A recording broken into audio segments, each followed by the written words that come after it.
Assalamualaikum warahmatullahi wabarakatuh. Selamat pagi, kita berjumpa pada mata kuliah Matematika Dasar. Untuk video kali ini, saya akan menjelaskan mengenai penerapan integral, yaitu pada luas daerah bidang rata dan juga volume benda pecal putar, ya. Nah, untuk luas daerah bidang rata itu sebenarnya ada 3, ya, yaitu di atas sumbu X, di bawah sumbu X, dan di antara 2 kurva. Kita akan mulai dari yang pertama, yaitu di atas sumbu X. Misalkan f adalah suatu fungsi yang kontinu dan non-negatif pada interval a sampai b, ya. Dan R adalah daerah di bawah kurva y sama dengan fx, dibatasi oleh x sama dengan a dan x sama dengan b. Maka luas R dapat dinyatakan dengan, karena luasan yaitu area, yaitu AR, sama dengan integral A sampai B fx dx.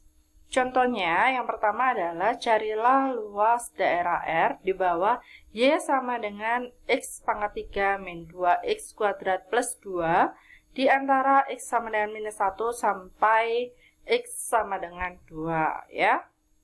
Berarti penyelesaiannya, karena kita tahu batasnya adalah minus 1 sampai 2, ya sudah kita tulis aja integral minus 1 sampai 2. Kemudian fx-nya adalah x pangkat 3 min 2x kuadrat plus 2.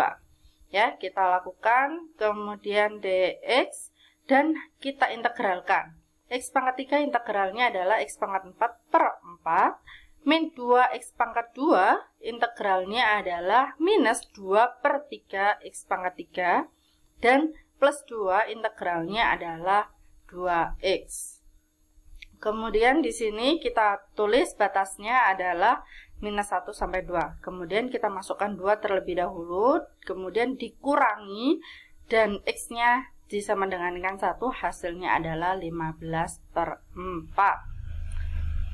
Nah, untuk yang luas daerah di atas sumbu X ini bisa kalian gambarkan sendiri bagaimana cara penggambaran dari fx-nya ini, di mana batasnya adalah minus 1 sampai dengan 2. Kemudian untuk luas daerah di bawah sumbu X, ya, luas adalah bilangan non-negatif.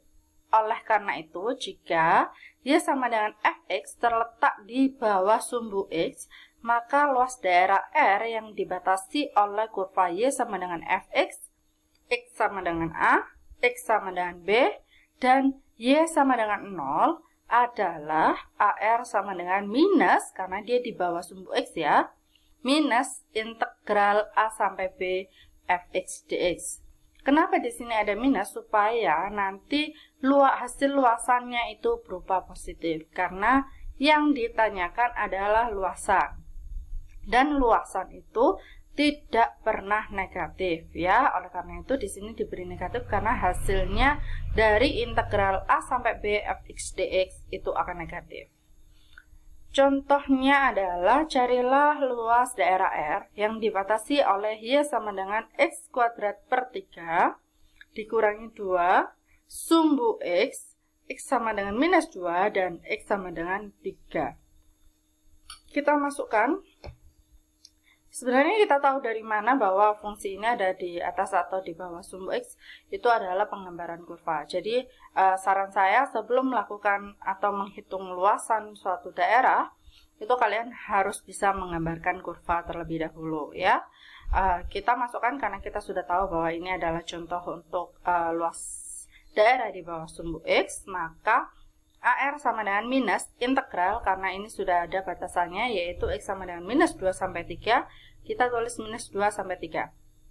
fx-nya adalah X kuadrat per 3 dikurangi 2 dx. Integral dari X kuadrat per 3 itu adalah minus minus X per X pangkat, karena di sini minus, boleh saja minusnya dimasukkan, boleh saja dikeluarkan, karena ini adalah penyelesaian minusnya dimasukkan ke dalam hasil integral, boleh saja, ya. Atau nanti ini dibiarkan saja, nanti hasilnya ketemu negatif. Karena ini kita masukkan terlebih dahulu, berarti ini adalah minus X kuadrat per 3, minus 2 jadi plus 2. Integral dari minus x kuadrat per 3 itu adalah minus x pangkat 3 per 9. Karena nanti dibagi dengan pangkat yang sudah dijumlahkan, yaitu 3. 3 kali 3, 9. Oleh karena itu ini pembaginya adalah 9. Kemudian 2x integralnya adalah integral dari 2 adalah 2x. Kemudian nanti masukkan x-nya sama dengan 3. Dan dikurangi, kemudian x-nya dimasukkan minus 2. Itu hasilnya adalah 55 per 9. Kemudian luas daerah di antara dua kurva. Luas daerah yang dibatasi oleh kurva y sama dengan fx dan y sama dengan gx. Dengan gx itu kurang dari fx ya. Dan a lebih kecil, x lebih kecil sama dengan b. Maka luasannya adalah integral a sampai b fx dikurangi gx dx ya. Di sini kita harus tahu dulu manakah kurva yang atas. Jadi yang atas itu adalah yang fx dikurangi manakah kurva yang ada di bawah, yaitu gx. Baru nanti batasannya yang bawahnya adalah a, batas atasnya adalah b. Kemudian sebenarnya di sini kan bisa saja didekati dengan delta x ya. Dari sini kita tahu nanti panjangnya ya, ini adalah masih ingat yang seperti kemarin, ini adalah suatu persegi panjang ya. Dengan panjangnya ini kita peroleh dari fx dikurangi dx ya. Yang ini kan sama dengan ini. Ini adalah titik fx dan ini adalah titik gx. Oleh karena itu panjangnya ini adalah fx dikurangi gx. Dan lebar dari persegi panjang ini adalah delta x. Sehingga nanti kalau misalkan partisinya sangat kecil sekali, sehingga nanti delta x ini bisa berubah menjadi dx. Kemudian contohnya adalah carilah luasan daerah di antara y sama dengan x pangkat 4 dan y sama dengan 2x min x kuadrat. Yang pertama adalah kita hitung dulu titik potong kedua kurvanya ya. Untuk menentukan titik potong kedua kurva berarti kita harus menyamadengankan persamaan pertama dan persamaan yang kedua. Yang pertama adalah y sama dengan x pangkat 4, kemudian kita ganti y ini dengan persamaan yang kedua, yaitu 2x min x kuadrat.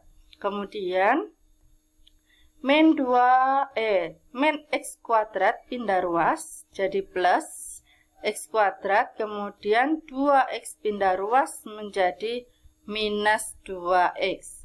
Kemudian karena di sini ada x-nya pangkat 1 itu bisa untuk semuanya, berarti kita keluarkan di sini x, kemudian x pangkat 4 bagi 1 ya, bagi x itu adalah x pangkat 3, x kuadrat bagi x adalah x, min 2x bagi x adalah minus 2.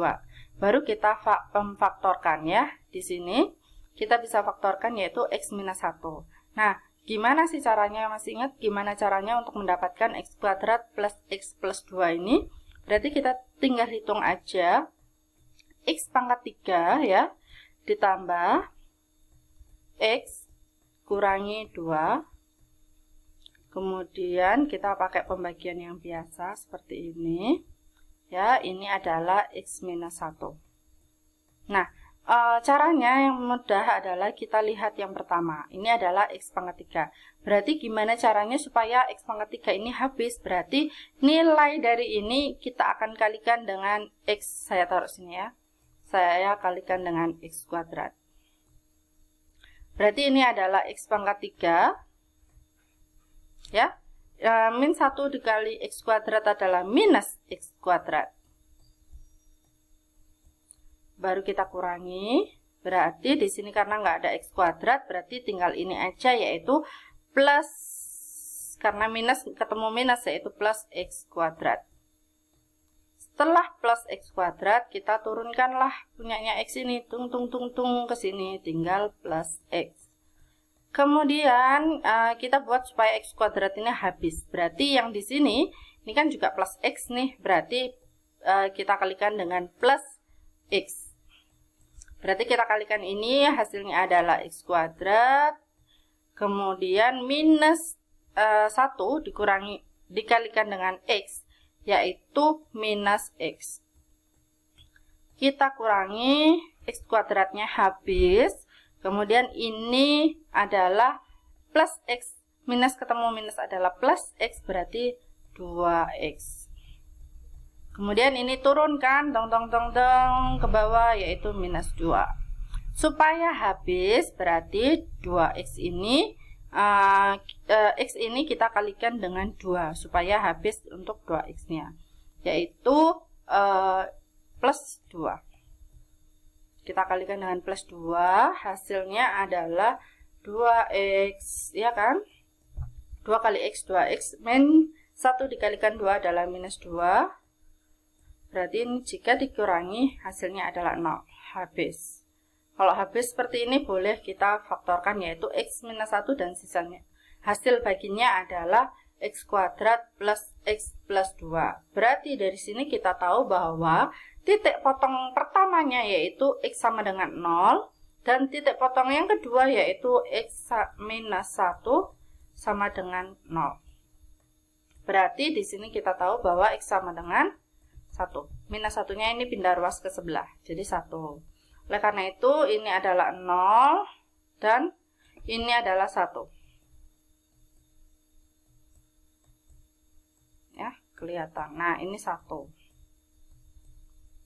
Sehingga, kalau kita gambarkan yang X pangkat 4-nya, jangan lupa kita harus tahu mana yang dia kurvanya di atas dan mana yang di bawah. Berarti Y sama dengan X pangkat 4 itu kurvanya seperti ini. Berarti nanti dia akan di bagian bawah.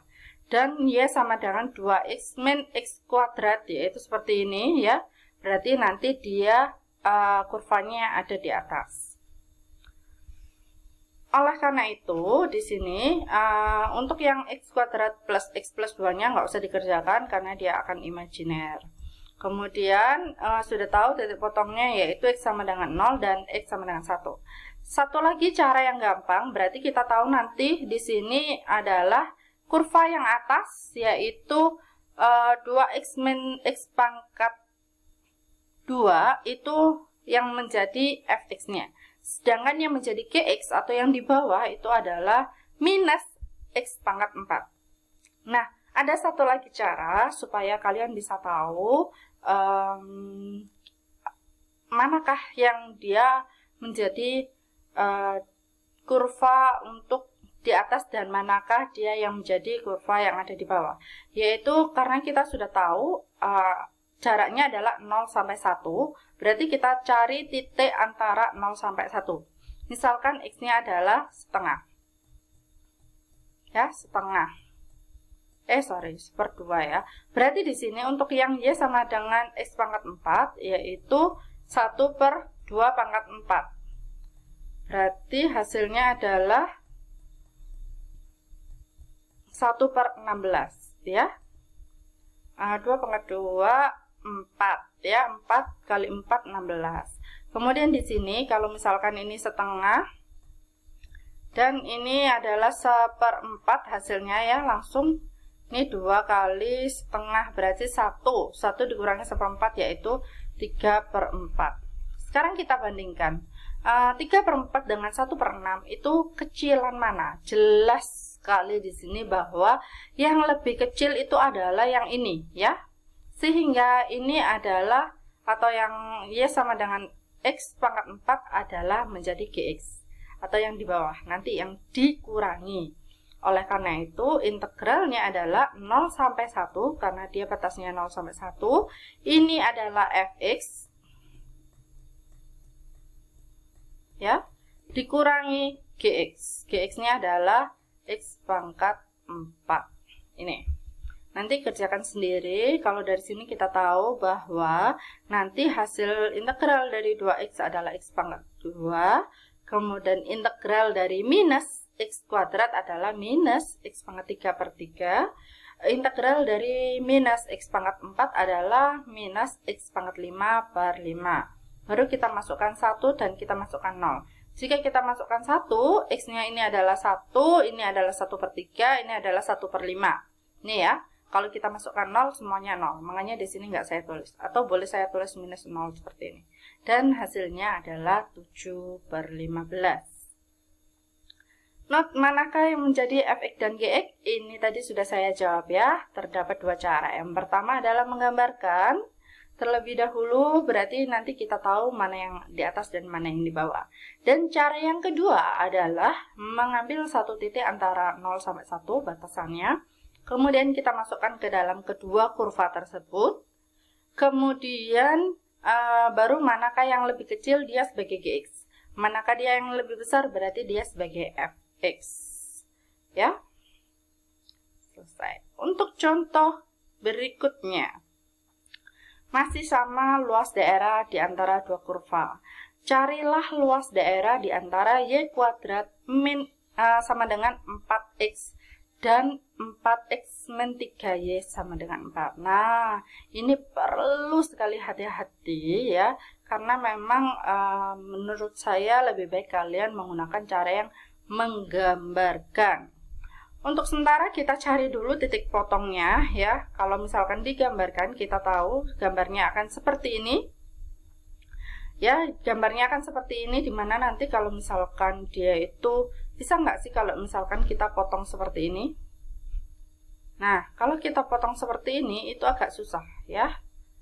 Kita potong seperti ini agak susah karena apa? Nanti ada di sini ada satu titik ya, misalkan di sini, di mana nanti titik yang di bawah ini dengan titik yang ada di atas itu adalah satu fungsi yang sama, yaitu fungsinya adalah y kuadrat sama dengan 4x. Oleh karena itu tidak boleh menggunakan yang seperti ini ya.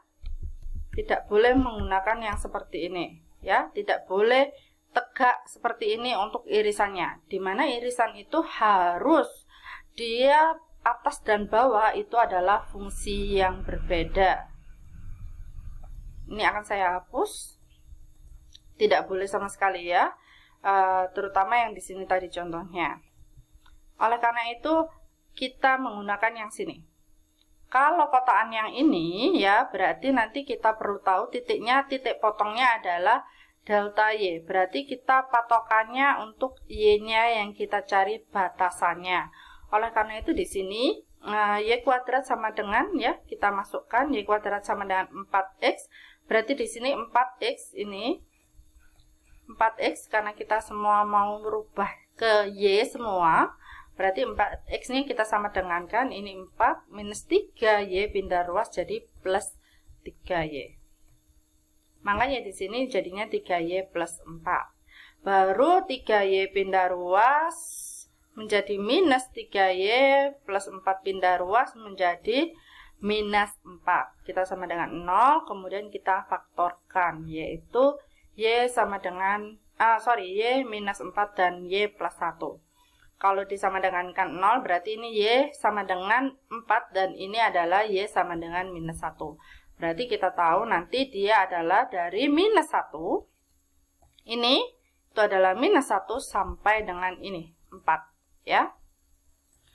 Kemudian kita akan menghitung luasannya. Seperti biasa, luasan dari ini persegi panjang ini ya adalah dia untuk deltanya, yaitu delta y-nya tetap ya. Kemudian kita lihat fungsi yang atasnya mana dan fungsi yang bawahnya mana. Berarti hampir sama dengan yang tadi ya. Kita gunakan aja minus 1 sampai dengan 4. Berarti saya mau ambil 0 aja Bu. Gampang ya. Karena 0 ya, nanti kita cobanya y sama dengan 0. Nah, untuk itu sebelum y sama dengan 0, kita ubah dulu yang punyanya y kuadrat ya. Y kuadrat sama dengan 4x itu akan berubah menjadi x sama dengan y kuadrat per 4. Ini untuk fungsi yang pertama. Oh sorry, 2 ya ini ya. Ini 4. Sedangkan yang ini tadi berarti x sama dengan, saya lanjutkan 4 bagi 4 itu 1 plus ini 3 per 4 y. 4y seperti ini. Baru kita masukkan ke persamaannya. Tadi X sama dengan, yang persamaan pertama X sama dengan Y kuadrat per 4. Berarti kalau Y-nya 0, berarti X-nya 0. Kemudian untuk yang persamaan kedua sama dengan X1 plus, ya, X sama dengan 1 plus 3 per 4 Y. 3 per 4 Y. Ya, karena Y-nya 0 berarti hasilnya adalah 1. Oleh karena itu Y yang besar adalah yang ini. Persamaan untuk yang 1 plus 3 per 4 Y itu adalah Fx. Dan X sama dengan Y kuadrat per 4 itu adalah Gx.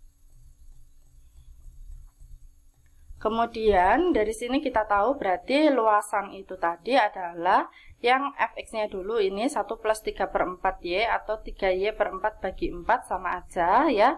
Ini dikurangi Fx kurangi Gx-nya. Gx-nya tadi kan yang Y kuadrat per 4. Kemudian dikalikan dengan delta Y. Jadi ini adalah panjang, ini adalah lebar. Sehingga karena kita menghitungnya adalah nanti suatu luasan, berarti kita integralkan minus 1 sampai dengan 4. Kemudian ini adalah Fx min Gx nya.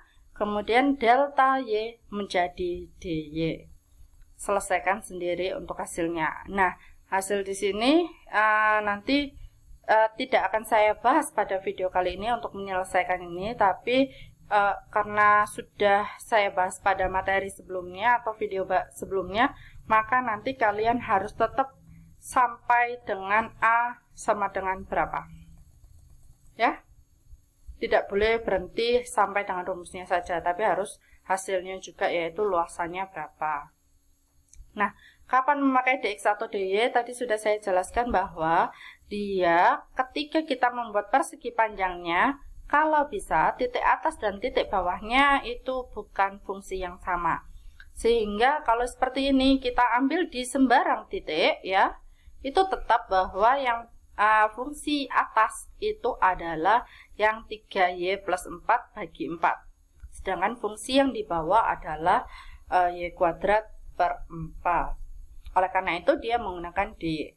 Sedangkan menggunakan dx ini tidak bisa.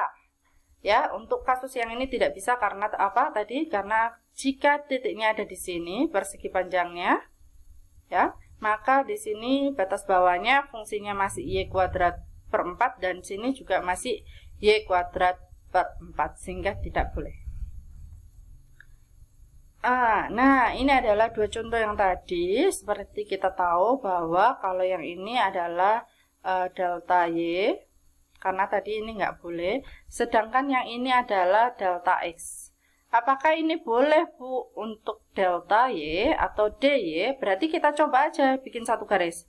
Oh, batas bawahnya kelihatan ya bahwa ini itu adalah batas bawah dari 2x per 2x minus x kuadrat dan atasnya adalah 2x min x kuadrat min 4. Kemudian kita tarik lagi, boleh berbeda, boleh ya, kelihatan ya sampai ujung sini bahwa dia hampir mirip dan boleh tetap berbeda antara batas bawah dan batas bawah dan batas atasnya. Oleh karena itu untuk kasus ini boleh saja menggunakan dy atau delta y. Tapi nanti kalian harus ubah dan di sininya agak terlalu susah karena x-nya harus x sama dengan dan di sini adalah x pangkat 4 ya. Berarti nanti kalau misalkan mau x sama dengan ini harus plus minus akar y pangkat 4 akar 4 ya. X-nya sama dengan bisa saja plus atau minus akar dari y 4 seperti ini. Nah, kita pindah masih belum. Jadi di sini kesimpulannya untuk luas daerah bidang rata, langkah-langkahnya adalah yang pertama, gambarkan daerah yang akan dihitung luasnya. Kemudian irislah menjadi beberapa irisan kecil dan beri label kalau bisa. Berarti kita bisa tahu nanti delta X atau delta Y-nya. Kemudian dia manakah yang menjadi manakah yang menjadi panjang dari persegi panjang tersebut, atau fungsinya yang fx mana, yang gx mana kelihatan dari sini. Kemudian anggap daerah tersebut sebagai segi 4, kemudian aproksimasikan luas irisan yang berlabel ya, delta A I itu sama dengan 1 plus akar XI kalikan delta XI, atau ini adalah hasil dari fx kalikan ini fx ya, fx dikalikan delta XI. Kemudian jumlahkan aproksimasinya di sigma. Kemudian ini kalau misalkan n-nya sangat banyak, berarti ini bisa saja 0 sampai suatu titik ya. Suatu titiknya berapa, batas atasannya, integral dari batas bawah sampai atas, sigma ketika integralnya sudah ada, sigmanya hilang ya. Sigma hilang. Jadi di sini tinggal integral batas bawah berapa dan batas atas berapa. 1 plus akar X dx, sudahan. Nah, di sini ini bisa saja diubah menjadi fx. Kita akan bahas mengenai volume benda pejar putar. Jadi di sini kalau misalkan menghitung volume itu juga menggunakan konsep irisan, kemudian diaproksimasi dan diintegralkan. Dalam suatu kasus benda pejar dibentuk dengan menggerakkan alasnya. Jadi ini kalau ada benda, alasnya ini yang berwarna biru itu akan diputar ya, atau nanti dia setinggi H-nya. H-nya adalah ini ya. Dan dengan arah tegak lurus sehingga sama dengan konsep volume, yaitu volume sama dengan luas alas dikalikan tingginya. Kemudian di volume benda pejar itu menggunakan aproksimasi jumlah Riemann, yaitu nanti luasnya itu pakai apa? Delta XI-nya ini adalah luas alas kali tinggi ya, ini H. Nah, di sini untuk luas alasnya adalah yang ini ya, yang lingkaran ini, dimana nanti delta XI-nya adalah yang ini. Nah, kalau seperti itu berarti nanti bisa saja volume itu kan ini satu ya, ini anggap aja satu. Tadi kalau kita buat persegi panjang, anggap aja ini satu segi panjang. Kemudian ini satu lagi segi panjang, kemudian ini satu lagi segi panjang, ini lagi. Berarti kan nanti untuk menghitung volume yang sebanyak ini tadi, berarti menjumlahkan beberapa persegi panjang, yaitu persegi panjang dalam hal volume itu adalah luas penampang atau luas daerahnya. Makanya itu dia bisa jumlahan dari luas penampangnya dikalikan dengan tinggi ya. Sehingga di sini karena volumenya itu adalah dari A sampai B, berarti kita bisa membuat integral dari A sampai B. Baru nanti AX-nya itu apa luasannya, kemudian delta X-nya itu adalah dx. Nah, untuk menghitung benda pejalnya ini ya, untuk menghitung volume itu ada 3 cara. Yang pertama adalah metode cakram, kedua adalah cincin, dan yang ketiga adalah kulit tabung. Untuk metode cakram itu digunakan ketika hasil iris dari benda pejal putar merupakan sebuah lempengan padat tanpa lubang. Jadi tidak ada lubangnya sama sekali, atau dia padat berisi ya. Bahasanya bisa seperti itu. Contohnya adalah volume dari hasil pemutaran daerah R yang dibatasi oleh Y sama dengan X pangkat 3, Y sama dengan 3, dan sumbu X mengelilingi sumbu Y ya. Dan sumbu Y itu nanti diputarnya mengelilingi sumbu Y. Jadi di sini harus ada bahasa dia akan mengelilingi sumbu apa? Sumbu X atau sumbu Y. Seperti itu. Kemudian kita tahu nanti ya, kita gambar dulu untuk dua dimensinya, yaitu Y sama dengan X pangkat 3. Berarti nanti gambarnya itu adalah seperti ini ya, yang ini. Kemudian Y sama dengan 3, berarti ini Y sama dengan 3. Kemudian dia ada dibatasi oleh sumbu Y, berarti ini sumbu Y. Oleh karena itu luasannya adalah daerah yang diarsir ini. Nah, untuk luasan itu kita perlu menghitung terlebih dahulu ya. Di luasannya itu adalah yang ini dan ini, karena nanti dia dibatasi oleh Y sama dengan 3, maka fungsi Y sama dengan X pangkat 3 itu kita harus ganti menjadi X sama dengan, yaitu X sama dengan akar Y, akar 3 dari Y. Nah, karena akarnya ini adalah ganjil ya, X pangkatnya adalah 3 atau ganjil ini, maka tidak perlu plus minus ya, pasti satu tok, yaitu plus aja. Kemudian kita akan membuat delta Y-nya di sini ya. Karena kita membuat delta Y-nya di sini, kita buat persegi panjangnya terlebih dahulu. Berarti kita membuat persegi panjangnya seperti ini, tidak bisa kayak gini. Kalau kayak gini nanti bingung ya, sehingga lebih enak kita menggunakan yang tidur seperti ini. Nah, kalau sudah berarti kita tahu nanti delta Y-nya adalah yang ini ya. Kemudian untuk tingginya ini berarti dia adalah X sama dengan akar 3 dari Y. Kemudian batas bawahnya 0 dan batas atasnya adalah 3. Oleh karena itu integral 0 sampai 3. Kemudian karena ini diputar ya, luasnya dari ini adalah pi, karena putar itu adalah pi ya, pi kali jari-jari. Ini adalah jari-jarinya ya.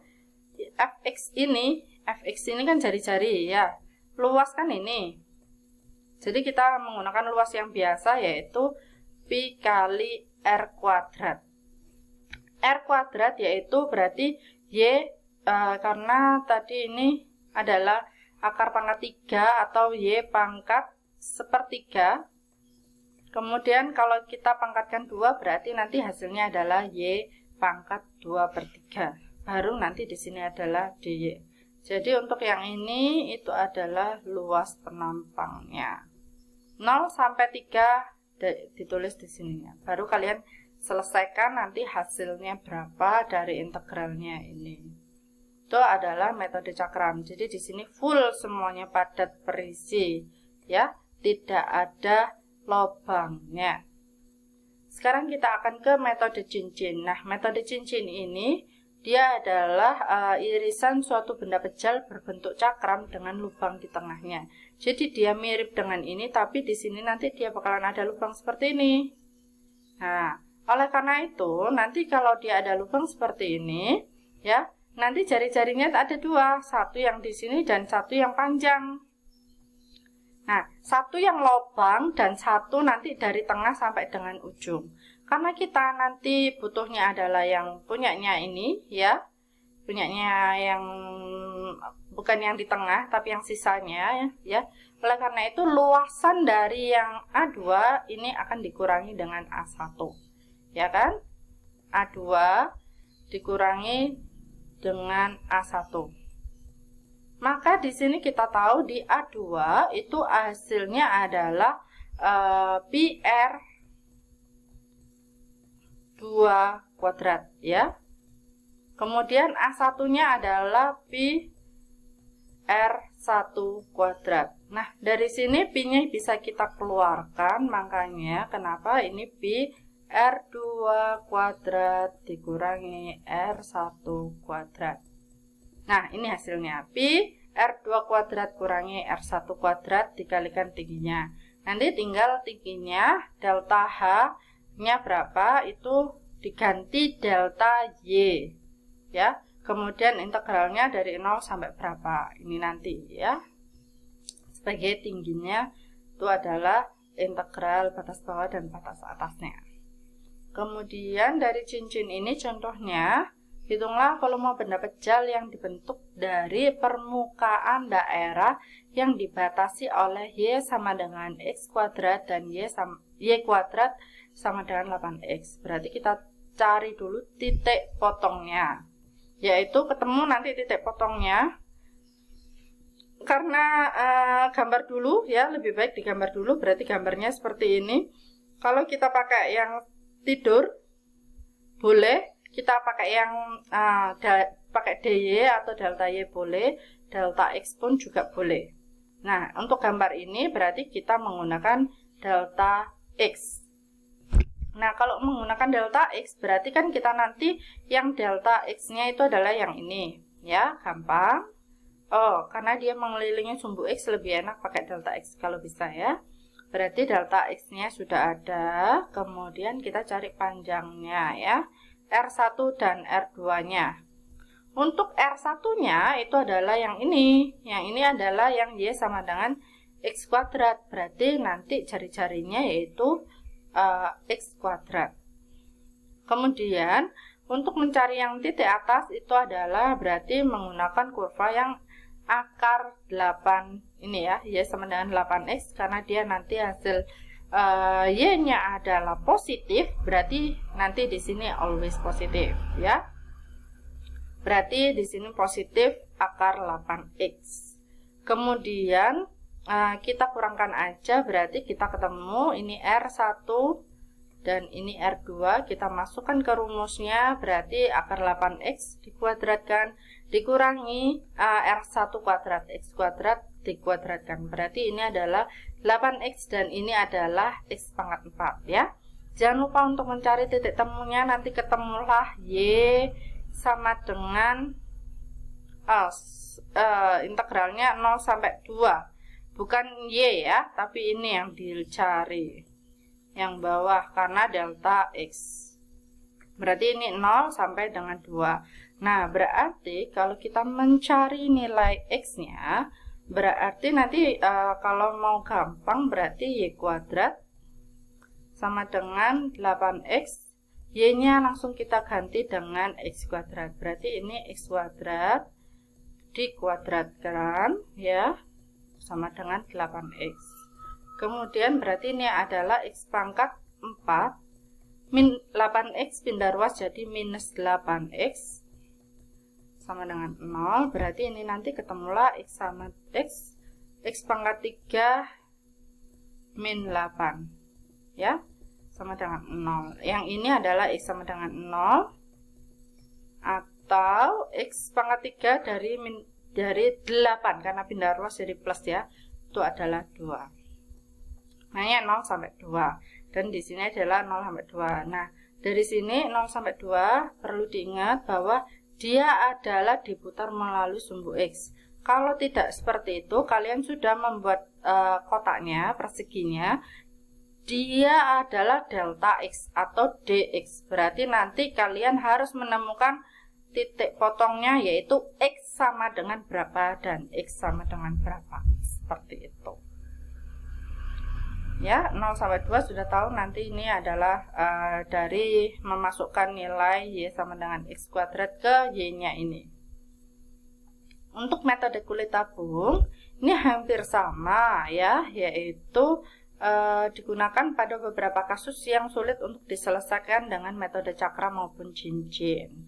Karena cincin tadi itu di sini itu bisa saja dia ada tengahnya yang lubang, sedangkan kalau tabung ini nanti dia berbeda lagi karena kalau tabung luas alasnya itu adalah keliling panjangnya ini ya, keliling dari lingkaran dikalikan dengan ini apa namanya, tingginya ini ya, tinggi dari tabung.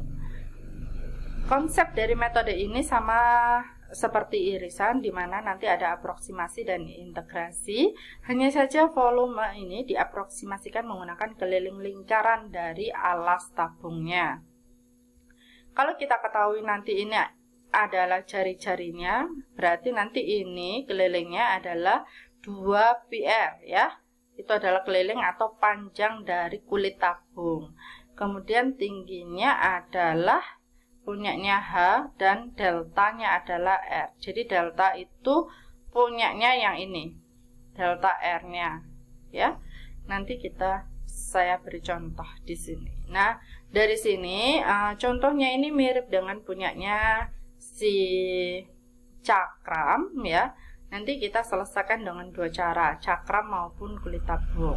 Dimana soalnya adalah carilah volume dari kerucut pejal yang dibentuk dari daerah yang dibatasi oleh Y sama dengan R per H X dan R lebih besar 0, H lebih besar 0, sumbu X, dan X sama dengan H, kemudian diputar mengelilingi sumbu X ya, menggunakan metode cakram maupun kulit tabung.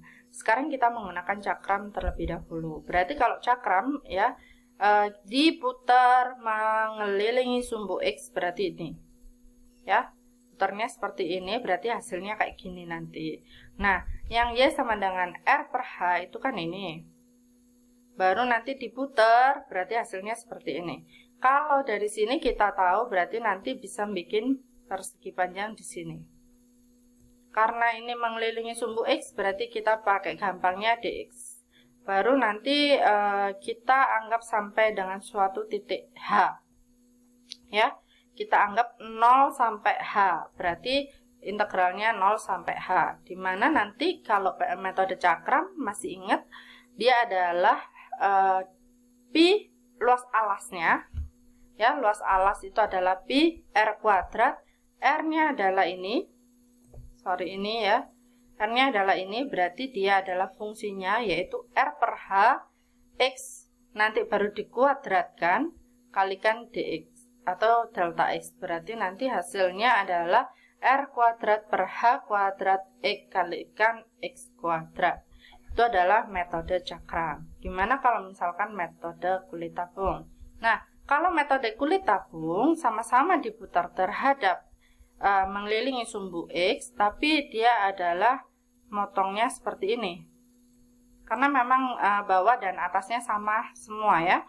Yang atasnya itu adalah yang ini dan yang bawahnya adalah ini. Kemudian kita cari dulu di kulit tabung adalah kelilingnya atau kotaknya sudah ketemu. Setelah kotaknya ketemu, berarti nanti titiknya adalah terhadap di delta Y. Oleh karena itu di sini adalah DY. Yang kedua, berarti kalau tahu DY, berarti kita harus mencari ini. Titiknya ini. Nah, misalkan titiknya ini adalah R. Berarti 0, ini tetap dari 0 ya. Berarti 0 sampai R-nya sudah ketemu. Baru 2πr ya, 2πr dikalikan 2πr, pi 2πr. R-nya mana? R-nya itu adalah dia H itu adalah tingginya ya. Kita kembali ke sini, kalau bingung, berarti R-nya itu delta R-nya ini, R-nya adalah kelilingnya. Dari titik ke ujung. Kalau dari titik ke ujung, kelihatan dari sini titik ke ujung sini. Berarti dia adalah tingginya. Tingginya ini adalah R. Ini ya tingginya. H. Ya, karena kita cari panjangnya ini, berarti H. Karena atas dikurangi yang bawah. Jadi yang atas itu adalah H. Dan yang bawah itu adalah kita bikin jadi X sama dengan H per R kalikan Y. Berarti di sini tingginya atau jari-jarinya atau jari-jarinya adalah H minus H per R dikalikan Y. Ini 2π Y-nya ditetapkan karena memang di sini ada rumusnya. 2πH, H itu adalah R-nya tadi. Kemudian delta R-nya DY ya. Y ini adalah H-nya, tingginya ya. Kemudian H minus H per R Y itu adalah jari-jarinya. Saya akan tegaskan lagi. 2π itu adalah rumusnya, kemudian Y itu adalah R-nya. Dari mana kita tahu R? Ini kan gini. Nah, ini kan adalah jari-jarinya ya. Jari-jari itu adalah panjang ke sini, yang ke sini. Nah, di sini kan berarti kita tahu bahwa nanti kenapa dia dianggap Y, karena kalau kita potongnya dia di sini, berarti nanti dia kan sebesar Y ini. Oleh karena itu, di sini adalah Y. Ya, paling gampangnya R-nya di sini, R itu usahakan selalu mirip dengan punyanya Y ini. Kalau ininya DX berarti ininya X. Tapi kalau ininya D, ya berarti ininya adalah Y. Berarti R-nya itu akan sama dengan Y. Baru nanti tingginya, tinggi dari kulit tabung kan tingginya seperti ini, kita motongnya ya. Tingginya kan gini, tinggi dari kulit tabung. Berarti kan nanti dia adalah dari sini ke sini. Nah, perspektifkan dari 3 dimensi ke 4 dimensinya. Dimana nanti kalau dia di sini, ya, berarti H. Kalau dia di sini, berarti berapa? Kalau dia di sini, berarti kan kita tahu ini ke sini H. Ini kesininya adalah H per R kalikan Y, ya kan? Karena kita mintanya X sama dengan, berarti ini kan suatu X sama dengan. Berarti di sini untuk kita tahu segini, ya, untuk kita tahu segini itu adalah H minus H per R kalikan Y. Atau ini adalah FY-nya tadi. Makanya di sini ini adalah punyanya H-nya, tingginya. Seperti ini deh saya nulisnya biar nggak bingung ya. Itu adalah untuk metode kulit tabung. Sekian dulu untuk video kali ini mengenai penerapan integral. Jangan lupa untuk like dan juga subscribe. Bye bye.